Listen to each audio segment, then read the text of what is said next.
Yeah, so I hope you enjoyed that cool intro. Oh, sorry that my blanket was covering up the front camera. But anyways, today in this video, we're going to talk about 25 things I'd change about iOS 13. Video gets 4 likes within the first 5 days. I say 4 likes because usually it seems like I don't get more than 3. I will do a part 2. Let's get started. So we're gonna start with the first 3 are gonna be like really necessary changes. Okay, so these things that Apple do, especially the first 2, don't make any sense because they used to not do it. But let's look up the word list. Okay, so a bunch of irrelevant tabs come up, like this one comes up, and like, I don't know, like if it's partially related, then I could see why they would do it, but however, it's like completely irrelevant tabs to what I'm trying to type in. And then the second one is when you turn on Bluetooth.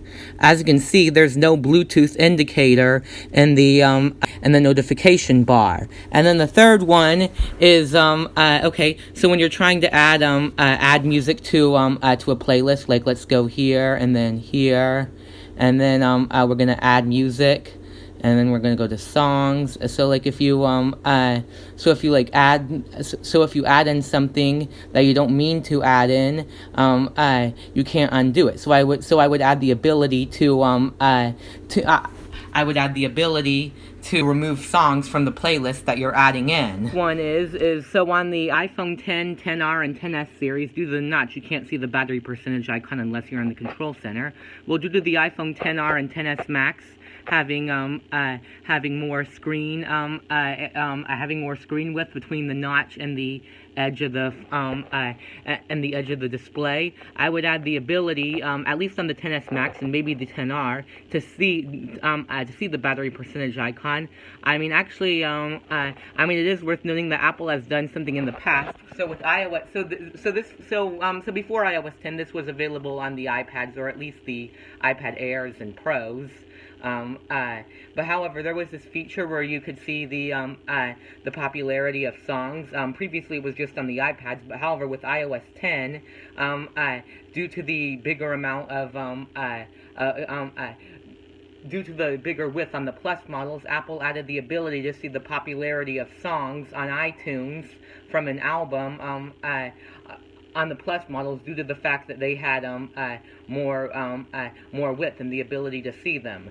Number 5 is similar, more apps for the larger devices. I know Apple did. I think Apple from the 5 to release the iPhone 5, which had a bigger screen than the previous ones. Apple did add in more. Apple did add in more apps on one page.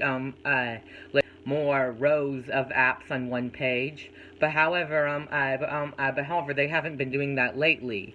Number 6 is customizable lock screen toggles. So for the iPhone 10, 10R, and 10S series, actually I got this one from Everything Apple Pro. So on the iPhone 10, 10R, and 10S. On the lock screen, you can't, so it gives you an option for the flashlight, which is nice, but it also gives you an option for the camera, which is a bit redundant. I feel like you should at least be able to customize the one on the left, because there's already a shortcut to the camera.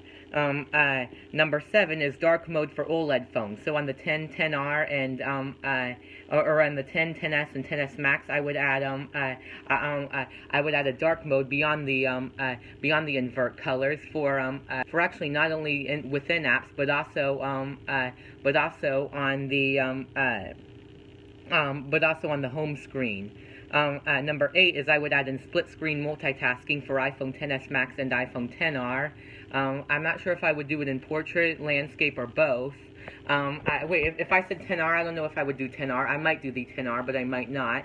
And then, and number 9 is I would add the calculator app for the iPad Pros, the 2018 budget iPad, and the newest iPad Air and iPad Mini. Number 10 is I would add the less obtrusive volume. Since iOS 7, but however, if you turn the volume up and down, it blocks your content. This especially, I don't like it if you're like in an app. which, I mean, actually the phone app isn't even the biggest problem. It's more like if you're in the Safari or a social media app. But however, at least within any app, I would add the ability for a different volume indicator. So I think most Android phones do it where the volume indicator is up in the notification bar, which that would blur the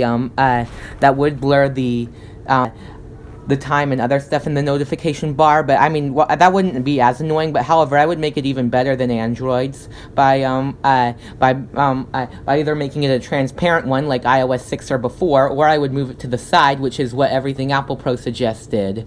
11 is the Raise to Wake feature for the original 12.9 iPad Pro and the budget 2017 iPad if they lack it, because. And the other features that the A9 or M9 devices had. Number 12 is the ability to turn off Wi-Fi and Bluetooth. So since iOS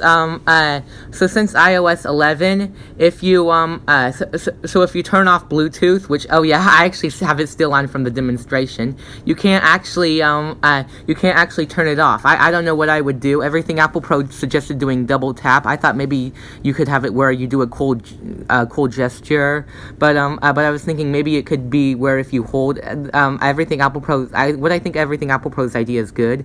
You could hold it to turn it off. And actually, I mean, and actually, by the way, I was gonna say, I was actually going to say that for y'all who want to turn off Wi-Fi or Bluetooth quicker, you can actually ask Siri to do it. Like, watch, you can do it. Watch this.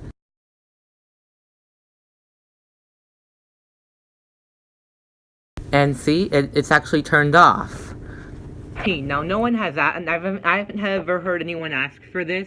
But however, I would like the ability to have more options for when you want your messages automatically. It gives you options to remove them 30 days, 1 year, or to keep them forever.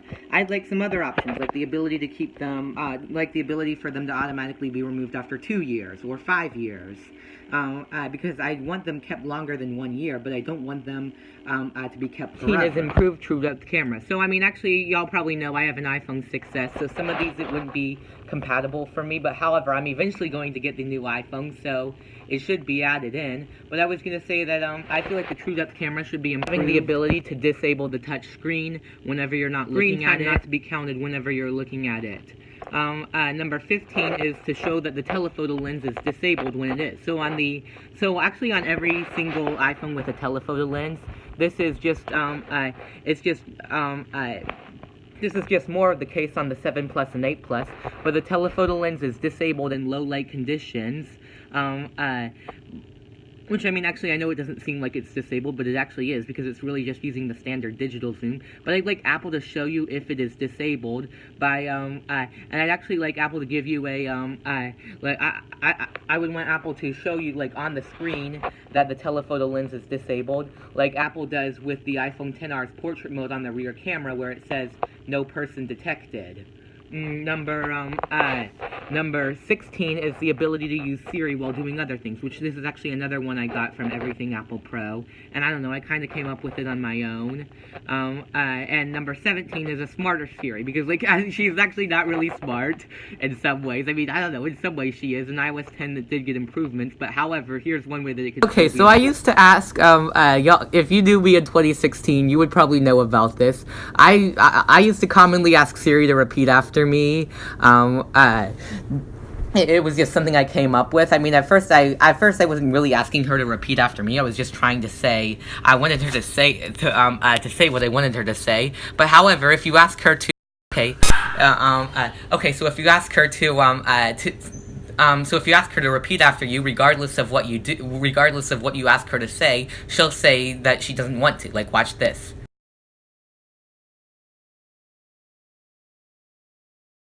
Do it regardless of what you ask her to say. 18 is improvements to the phone app feature. So I feel like it could be improved in there are two features that I would like to. So actually, so actually there was a number in here previously dialed, because I clicked this call button, because if you click the call button, it will show you, it will give you a faster shortcut to calling the most recent number, but as you can see here, it's not there anymore. So I'd like it if you could be able to, still call that number, like if you clear that number by accident or without thinking, or this is a case of, or like if you're calling a number, or if you're typing in the number that you last called, and, oh yeah, sorry, I'm just having some stuttering problems. But if you're typing in the number that you last called, that's that has all the same starting digits as the old number, and you clear it out because you forgot about using that feature, then I'd still like you to be able to use the shortcut using that feature. So like if you so if you're calling a number, and then you want to call someone else after you after you're done talking to that person, and you have another number dialed in, well, once you hang up, the other number won't be dialed in. So I'd like the ability for that number to still stay in the dial after you hang up. 19 is multiple users, so I would do 2 or 3. If I did do a third user, I would make you have to pay for that user after a certain amount of time, and I wouldn't do this for the iPhone SE or 6S series, and I might not do it for the iPad Mini 4. Number 20 is the ability to change to rear or front, and to turn on flash while you're recording a video. Now, I wouldn't do this for the iPad Air 2 or the iPad Mini 4, but however, I mean, I do think that would be a nice feature. Next is make the still photos button easier to press. So like so like it seems like it's harder for you to press the still photos button. So maybe you should make it. So maybe Apple should make it bigger. Number 22 is the ability to change video resolution within the camera app. Now I mean I wouldn't no, I mean, I might not do this for the iPad Air 2 or iPad Mini 4. But however, I feel like I could. I really feel like it would be nice if Apple could let us change the video resolution within the camera app, like most Android phones allow us to. And number 23 is customizable 3D touch options, or at the minimum, give us the give the 3D touch options to us based off of what we do. Okay, so like for the settings option, oh wow, I can't even feel the click due to screen recording. Wait, let me try that again. Oh wow, what? Okay, but anyways, okay.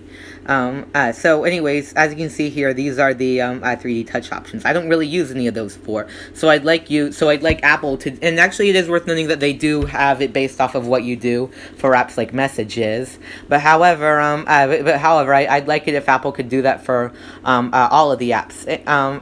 And I would probably like it if even if you have no notifications for an app within a folder, I'd still like it if you could more quickly access that, as well as the ability to have 3D touch for games. Like as you can see here for Subway Surfers, the only option there is to share the game, which actually I do think that's nice. But however, Number 24 is live wallpapers for home screen. So just to show you, this is a live wallpaper as you can see here, and but however, if we go to the lock screen, or for the home screen, you can't get access to the live wallpapers. No, I mean, if a page is filled up with, entirely with apps, it's fine if Apple doesn't do it. But if there's at least 2 rows that aren't, that have no apps in them, I would like it if Apple could add live wallpapers to the, to the page. Which, by the way, I'm going to see something. Can you access the live wallpapers on a blank page? Like, okay, no, you can't. But do this at least for the A11 models and later, as well as the iPad Pro 2 models. I don't know if I would do it for all of them, but I would do it for at least most of them. And number 25 is longer screenshots. So I wouldn't allow you to take the whole page of a screenshot. But however, I would allow 10 to 12 inches down for a screenshot, as well as 4 to 6 inches and width. I hope you enjoyed this video. Be sure to say in the comments what you want to see next, and have a nice day. Bye.